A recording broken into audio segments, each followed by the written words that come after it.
The man who stole $30 million from casinos without leaving a fingerprint. In 1995, the Caesars Palace security team was locked in a surveillance room watching the same recording for the 10th time. A man had just left the casino with $25,000. The dealer swore he had lost the bet. But on the cameras, nothing. No exchange, no suspicious movement, no explanation for the money in the man's hand. They played the tape again, and again, and again. Nothing. That same month, other casinos on the Strip reported similar losses, chips disappearing, gamblers winning without pattern, no suspect, no arrests. Behind it all was a single man, a former dealer who had slept under a bridge in Las Vegas, lost everything in his first week in the city, and discovered a way to take it all back. This is the story of Richard Marcus, the man who stole $30 million from the world's most secure casinos and was never caught. Richard Marcus was 17 years old when he first arrived in Las Vegas in 1975. He was from New Jersey. He carried $20,000 in cash that he had won betting on horse races. In a few days, he turned the $20,000 into almost $100,000.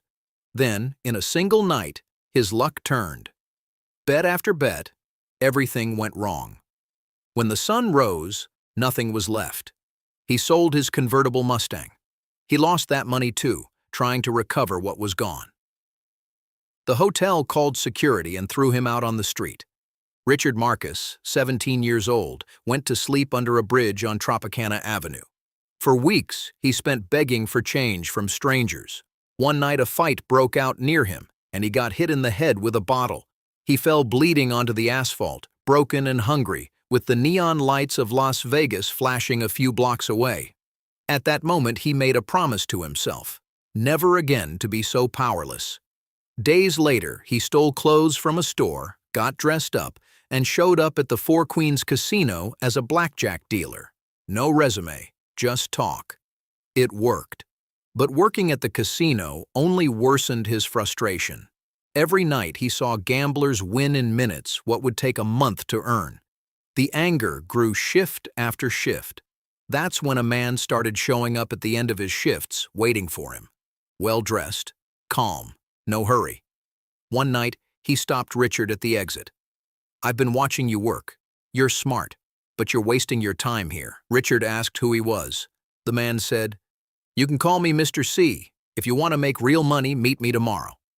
Richard went. In a cafe near Fremont Street, Mr. C explained everything in one sentence. "I work with a team. We hit casinos with precision. No violence, no weapons. Do you want to join?" Richard said yes, without asking for details. The scheme he learned was called past posting. The central idea was simple. Place the bet after the result was already known. In practice, it required perfect timing, teamwork, and the ability to appear completely normal while doing something completely illegal. It worked. The first time was clean. No alarm, just money. In the following years, the team became a machine. When Vegas got too hot, they went to Monte Carlo, then London, then the Bahamas. Always on the move, always one step ahead. In 1994, Marcus returned to Vegas with a new team and a better idea. The idea came in a nightclub. Marcus was at a table with a dancer named Savannah, but his mind was elsewhere. It revolved around a problem he couldn't solve. The old scam was getting difficult. Casino security had improved. Cameras everywhere, more attentive surveillance, more highly trained pit bosses. The scheme's weak point was always the same. When the player won and exchanged the cheap chips for expensive ones, it drew attention. The cameras were programmed to capture exactly that. Someone fiddling with the chips after a win. Then it clicked. What if the scam was the other way around? Instead of exchanging after winning, exchanging after losing. Think of it this way. You are the casino security guard. You observe who wins. Who loses doesn't matter to anyone. The loser has already given the money to the casino. Why would anyone keep an eye on them? That was the blind spot of every surveillance system in the world. The Savannah scam worked like this. The player approached the roulette table and placed a stack of 2 chips. The bottom one was worth $5,000. The top one was worth $5. The bottom chip was slightly tilted, resting against the top one, in such a way that the dealer in his position simply couldn't see the denomination of the bottom chip. To him, it looked like a $10 bet. The roulette wheel spun. If he won, the player would reveal the $5,000 chip underneath, make a scene, and demand the correct payment. If the dealer questioned it, he would ask for supervision to be called and the cameras reviewed. Because the cameras showed that yes, the chip had been there since before the roulette wheel spun. The casino paid out $10,000 on a bet that the dealer had registered as 10. If he lost, the player would advance slightly across the table, as if just gesturing in frustration, and in a discreet movement would exchange the real stack for 2 cheap $5 chips. The casino would collect a $10 loss. The $5,000 real chips would go into his pocket. Real risk in each round, $10. Potential gain in each round, $10,000. And the detail that made everything really work. The cameras were looking in the wrong direction. They were looking for someone exchanging cheap chips for expensive ones after winning.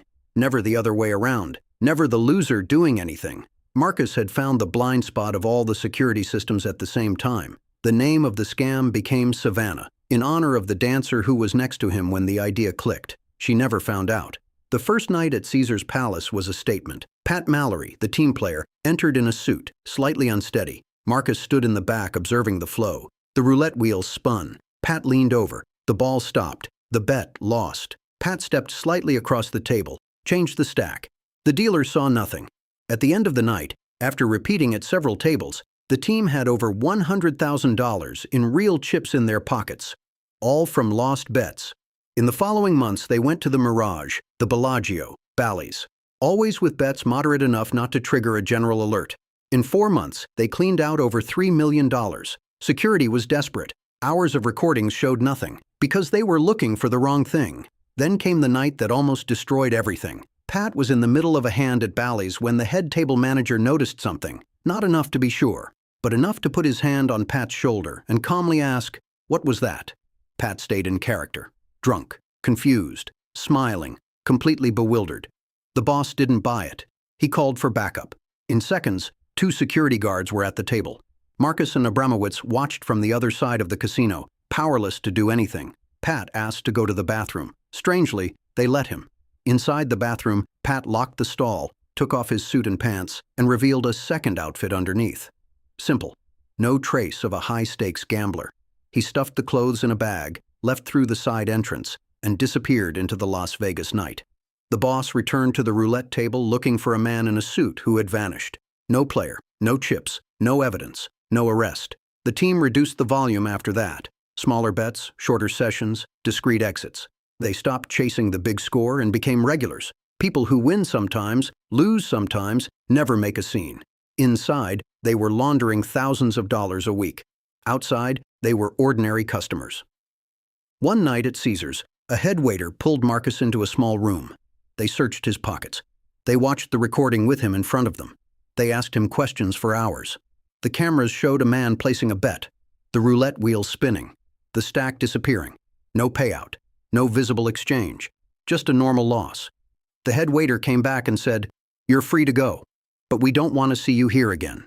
What the head waiter didn't know was that Marcus hadn't done anything that night. He had bet low, lost small, and left clean. When he realized he was being watched, the smartest move was not to play. In the late 90s, Marcus estimated that the team had stolen about $30 million from more than a dozen casinos around the world. So he stopped. He wasn't arrested. He wasn't exposed. He wasn't betrayed. He simply decided he had enough and left the game on his own terms. A few years later, the casinos he had robbed started paying to have him on the other side. Marcus became a security consultant. He was hired to fly to Vegas, sit down with the heads of security, and show them exactly how the scam worked. He dismantled the Savannah in front of the executives frame by frame. He pointed out the blind spots that no new camera had covered. The casinos paid 6 figures per session. In an interview, Marcus summed it all up in one sentence. "I spent 25 years risking my freedom to get the money. Now I come to these casinos and they just hand it over to me."